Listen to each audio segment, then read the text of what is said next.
Hark, hark, hark your long wing and fly to your dreams, but do not wallow when your wings are struck by grounded arrows. Their practicality to us is misery, and our lack of practicality to them is a mystery.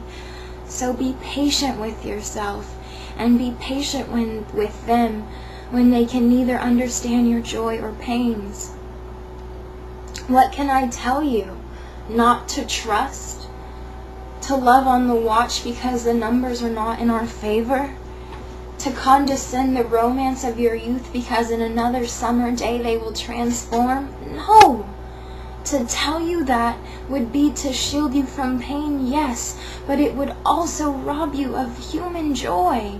For there is no lasting relationship without trust. And no trust built on intimacy, where the intimacy is allowing yourself to be who you are, both to others and to yourself. Why would I make you a stagnant storehouse when you are an open field? And let this too be revealed, that you will talk and talk and talk and talk until you feel you have said it all to be satisfied, until the watering well has dried. And remember this metaphor. But in that well that you claim as shame, ask yourself how many insights were tried, how many pure demands and anger about some right thing going wrong, how many compassionate feelings and refusals to make humanity another bureaucratic system, how many answers found out on your own just because one person was there to hear them. The depth of a well can make some unprepared person drown, or it can go deep enough to reach a place of life like nothing in a dry land can. And do not assume that everyone is against you just because they cannot give you the enthusiasm and words that you can.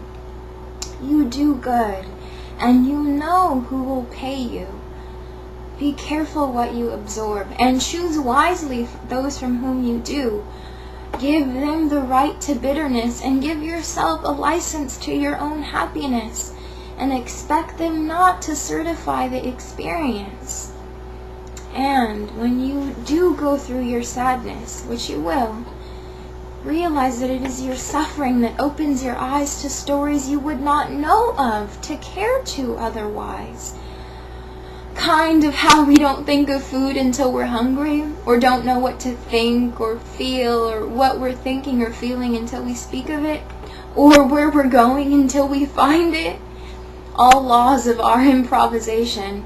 You were born smart, clever, charming, a silent reader of people. With all of your said lack of attention, you never forget a hurtful confession. People naturally want to share. They perceive instantly in you that they can. But what is yet is that you must grow into emotional maturity, an intellect that is more than recall and information memory. I know this is especially hard for you, growing up in an environment where it was not allowed to develop on its own terms. But even that is empowered as it is converted to empathy. Tell Johnny Jimmy is hurt when he scratches his knee. Johnny's face will not turn near as much as when he experiences the owie, the boo-boo. The injury is the empathy. Looking past your pain, you will see that is why you are powerful, ENFP, because what you champion are not limerick logical lines, constructed, deconstructed, introvertly analyzed, but pure empathy. Sympathy cannot reach as far into the secret hurts of a person to saving their life through that depth of understand, like empathy's I'm so sorry can. The point was never that you were supposed to be other types, or that other types were meant to be you, but that each has a gift and a weakness, a counter and a balance, a dominant function, an auxiliary, a shadow, and a shift. So when you cannot fit your paradigm with all the world in it on the line, and there is a triple blow when others suggest objectivity as a thought you did not know, do not in that moment block the cause for people that is coming to you. See that hurt is the output of varied negative effects, and yours is to translate the story beyond your own text. And then, in your darkest hour, you know what comes.